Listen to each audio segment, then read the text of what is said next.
This is a poem I wrote to read at the last Bigger Than Poetry, but didn't get called out of the hat, so I'm going to do it this time. It's called Soul Rum Rum.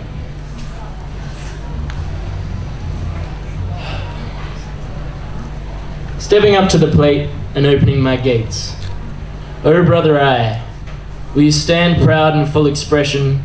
or cower ashamed in concave suppression? You want to sound profound, so will you wrap your words around fireworks loud that crackle and burst and pound, alluring, sounding and seeming the real thing, but really darting on the shallows like a bolt of false lightning? Or will you resound in your acoustic depths, reverberate the real feelings in your field, lay down your walls, release the brakes, and yield to the river of the real as it rushes rampant and rapid from the base of your being, through blood, through mind, through heart, and out the channel of the mouth, revealing all in its stride? And can you stand this soul and ego up naked with pride as this tide lifts and shifts all of you before these eyes? Yes, I can. And I might just make myself at home if you don't mind, and dance my weaving words here in my sunlight, stumbling and wobbling, drunk out of my mind on my soul's sweet rum, heaving an orbular ocean and pausing to dip a paintbrush in it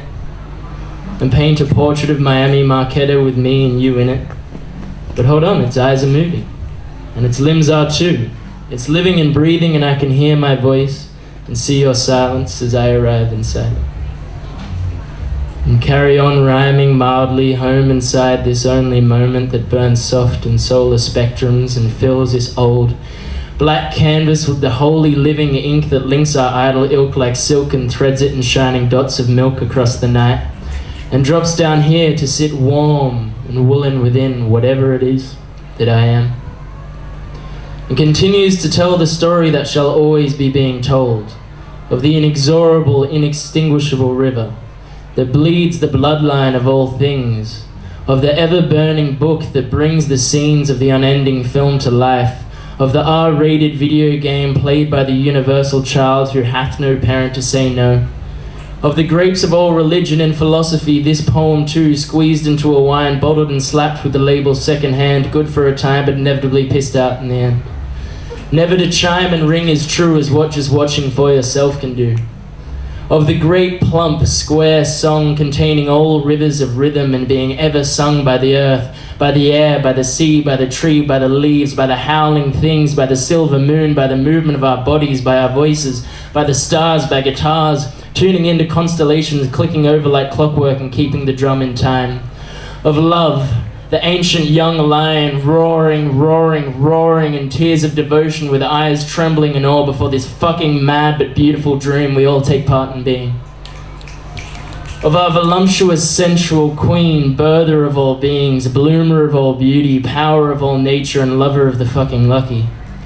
Of this chest that rises and falls to the wavelength sent across centuries and lands, generations and clans, blood and fam from the didgeridoo in my ancient ancestors' strong brown hands.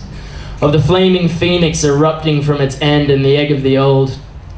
churning and changing at light speed through infinite forms like fire through its flickers, always simultaneously dying and reviving and flying free with wide wings over this strange time in its cement cities, laughing at the danger, not blinking at the challenge and burning up the blindness, renewing the spark and the breath of the spirit without name, waking and flooding us all with life's good iridescent gold, and I am psyched and happy to be one of the banks through which it stampedes.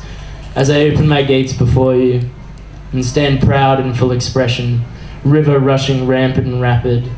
and with it pour you a glass of our soul's very, very spiced rum.